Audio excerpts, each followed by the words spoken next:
What's going on, everyone? Black Clover chapter 315 is just around the corner, and with the recent events in the manga, I think now is the time to bring a few panels from the past that could potentially be hinting about how this arc ends, or at least what's in store for the future.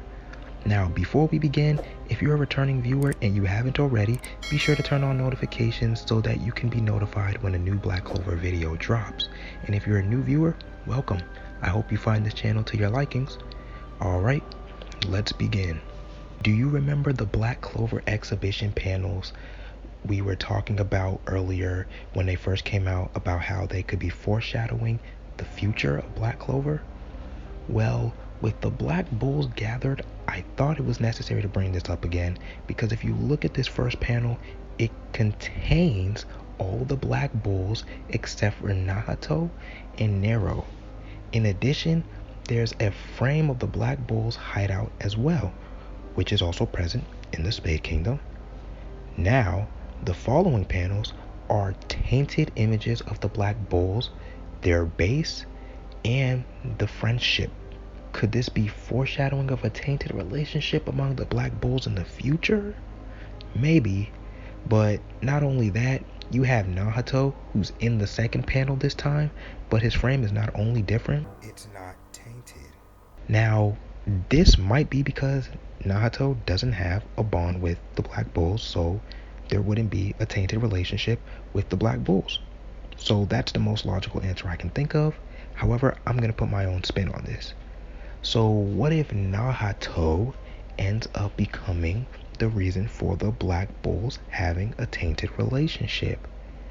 After all, Nahato has been shown that he's not the type of guy to hold back his feelings towards other people, as we remember from the time he visited the Black Bulls hideout and insulted Gosh, Vanessa, and Gray. If they fail to save Yami, or worse, a freak accident happens and the Black Bulls are responsible, who's to say he won't call them out again, but with this time everyone being around? But that's my little spin on this. Alright, next you have a panel with Asta and Liebe, but it has a crack in between. Could this symbolize a rift between the two in the future? How could a rift occur between them? Well, as we've seen from the most recent chapter, Lucifero has manifested himself by combining all the devils from the first and second level and possessing them. And as we've seen from Liebe, he has beef with Lucifero, as we already know, because of what he did to Lucita. And since Lucifero can talk, this will most likely rile up Liebe some more. Now, let's keep this in mind about Asta and Liebe's goal here in the Spade Kingdom. Liebe stated that his goal is to kill all the devils. We learned this back during the time when Asta and Liebe were fighting each other. Then there's Asta, whose main goal is to stop the Kleepot ritual and save Yami. Now, prediction time again. Take a look at this panel with Lucifero's new body and who's attached to it. It's Yami and Vengeance, the two people needed in order to keep the ritual going. Now, since they're fighting Lucifero, I believe it's safe to say that Asta and Liebe will use Devil Union and be the one to deal the final blow to Lucifero. However, there's one issue I see from this. How will Anti-Magic react with piercing Lucifero while he's attached to Yami and Vengeance? Or better yet, what are the odds that Lucifero starts using Yami and Vengeance as a shield from Anti-Magic because they know Asta doesn't want to hurt them? However, Liebe is a different case. Depending on how angry he is, it's possible he takes control over Devil Union and ends up striking them unintentionally. But because he's in a blind rage, it happens. After all, this contract between Asta and Liebe is mutual, with neither having dominance over the other. So in the future, you better watch out for Asta and Liebe fighting over control over Devil Union.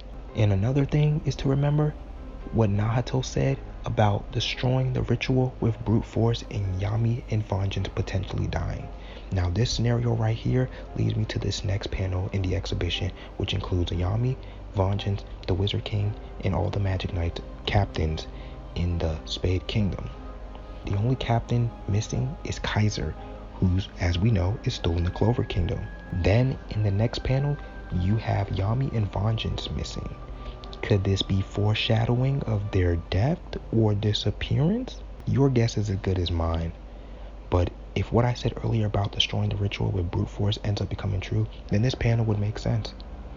You also have a panel labeled Pride. Could this be about the pride of the Magic Knights getting hurt in the future? Sounds like a humbling experience could be coming. But from who? Is it Lucifero or something else? And lastly, you have a panel with Yuno and Asta's promise to become the Wizard King. The next panel shows Yuno's 4-leaf grimoire gone, and the promise Yuno and Asta made is burned away. Now, in a recent video, I elaborated in detail on how Yuno could fall into despair, and his grimoire becomes a 5-leaf. I'll leave a link to that video in the description below. You should check it out. But in this video, I'm going to add another potential cause for Yuno falling into despair that I should have mentioned in my first one. And it goes back to Julius predicting that Asta would die. As to how he would die is up for discussion, but the promise being broken makes me believe that Asta's death is what breaks the promise, because they can't compete for the title of Wizard King if Asta is, dead. But this is Black Clover, and Asta dying and coming back to life later isn't unrealistic. After all, reality can be whatever we want, because that's what magic is.